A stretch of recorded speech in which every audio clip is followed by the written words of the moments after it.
முன்பிருந்தே மிருகங்கள் வாழ்கின்றன. மிருகங்கள் அப்பொழுது எப்படி இருந்ததோ இப்பொழுதும் அப்படியேதான் இருக்கிறது. ஆனால் மனிதனோ தனது அறிவாற்றலால் பல புதிய கண்டுபிடிப்புகளை உருவாக்கி தனது வாழ்க்கையை மிக வசதியாக மாற்றிக்கொண்டார்.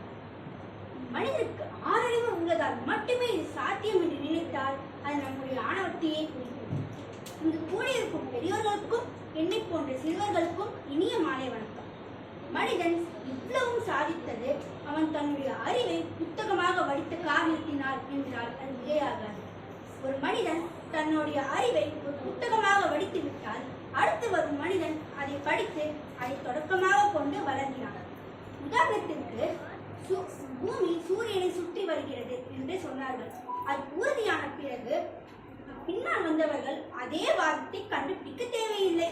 மாறாக சூரியன் ஒரு பெரிய விண்மண்டலத்தில் ஒரு ஓரமாக இருக்கிறது என்று கண்டுபிடித்தார்கள். புத்தகங்கள் பல வகைகளில் உள்ளன. சிலர் தங்களுடைய அறிவை புத்தகமாக வடித்தார்கள், சிலர் தங்களுடைய வரலாற்றை புத்தகமாக வடித்தார்கள், சிலர் தங்களுடைய கற்பனை கதையாக வடித்தார்கள், இன்னும் சிலர் தங்களுடைய கருத்துக்களை சித்தாந்தமாக வடித்தார்கள். இவையே இன்று பலருடைய நாடி துடிப்பாக இருக்கிறது.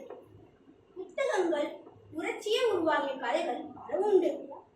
புத்தகத்தில் முக்கியத்துவத்தை புரிந்து கொண்டு அதிலேயே மூழ்கியவர்கள் பலர் இருக்கிறார்கள். தூக்கு மேடைக்கு செல்லும் வரை படித்துக் கொண்டே இருந்தார் பகத்சிங். தான் படித்த புத்தகத்தை முடிப்பதற்காக தன்னுடைய அறுவை சிகிச்சையையே மறுநாள் மாற்றி வைத்தார் பேரறிஞர் அண்ணா. பயணங்கள் போகும் பொழுதெல்லாம் படித்துக் கொண்டே இருப்பார் நம் பாரதத்தின் முதல் பிரதமர் ஜவஹர்லால் நேரு.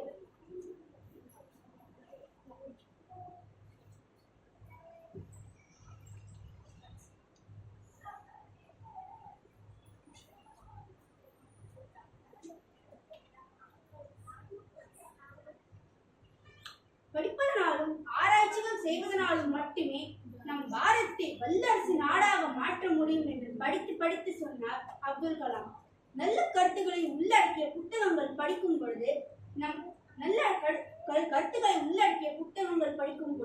நம் கவலைகள் மறந்து அமைதி ஏற்படும். இவை ஊடகங்கள் போல் நம் மூளையை சோர்வடைய செய்வதில்லை.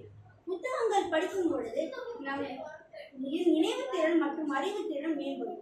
புத்தகங்கள் படிக்கும் போது கற்பனை திறன் வளரும். அவை பல எழுத்தாளர்களை உருவாக்கும். உலக அளவில் பிரபலமாக இருக்கும் புத்தகம் ஹாரி பாட்டர். இதில் இருக்கும் கற்பனை புனவை பலரை பிரமிக்க வைத்தது. இதை எழுதியவர் ஜே.கே. ரோலிங்.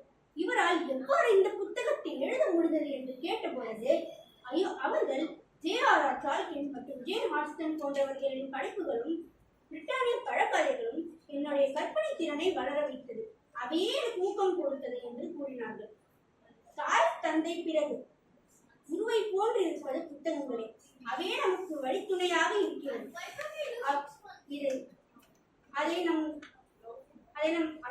ஆதலால் அதை நம்